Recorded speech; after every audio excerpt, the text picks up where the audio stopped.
ಇದೇನು ಟೂರಿಸ್ಟ್ ಸ್ಪಾಟಾ ಇಲ್ಲ ಡಂಪಿಂಗ್ ಗ್ರೌಂಡಾ? ನಮಸ್ಕಾರ ಫ್ರೆಂಡ್ಸ್, ನಾನು ಮತ್ತು ನನ್ನ ಫ್ರೆಂಡು ಕೋಟೆ ಬೆಟ್ಟಕ್ಕೆ ಬಂದಿದ್ವಿ. ಆಯಿತು, ಆಮೇಲೆ ಇಲ್ಲಿ ಮೇಲ್ ಹತ್ತಿ ನೋಡಿದ್ರೆ ನೋಡಿ ಎಷ್ಟು ಚೆನ್ನಾಗಿದೆ, ಸೀನರಿ ಎಲ್ಲ ಎಷ್ಟು ತುಂಬ ಚೆನ್ನಾಗಿದೆ. ಬಟ್ ಇದೇ ಗೇಟ್ ಹತ್ರ ಬಂದು ಕೆಳಗಡೆ ನೋಡಿದ್ರೆ ಇದ್ರ ಪರಿಸ್ಥಿತಿನೇ ಬೇರೆ ಇದೆ. ಇಲ್ಲಿ ನೋಡಿ, ಆಯಿತು, ನೋಡ್ತೀನಿ, ಅರ್ಧ ನೋಡ್ತೀನಿ ಅಷ್ಟೇ.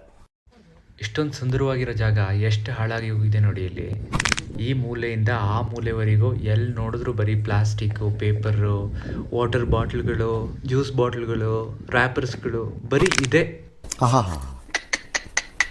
ನಾವೊಂದು ಜಾಗನ ವಿಸಿಟ್ ಮಾಡ್ತಾ ಇದ್ದೀವಿ ಅಂದರೆ ಆ ಜಾಗನ ರೆಸ್ಪೆಕ್ಟ್ ಮಾಡೋದು ಕೂಡ ನಮಗೆ ಗೊತ್ತಿರಬೇಕು. ರೆಸ್ಪಾನ್ಸಿಬಲ್ ಸಿಟಿಸನ್ ಆಗಬೇಕು. ನಾವು ಈ ಥರ ಕೇರ್ಲೆಸ್ ಪೀಪಲ್ ಆಗಬಾರ್ದು. ಹೀಗೆ ಎಲ್ಲಂದರಲ್ಲಿ ಕಸ ಎಸೆಯೋರಿಗೆ ನಾನು ಹೇಳೋದು ಒಂದೇ ಒಂದು ಮಾತು, ನಿಮ್ದಪ್ಪಯ್ಯ ಅಂತೀನಿ, ದಯವಿಟ್ಟು ಈ ಥರ ಹೇಳಿಕೆ ಬಿಟ್ಬಿಡಿ ಪ್ಲೀಸ್.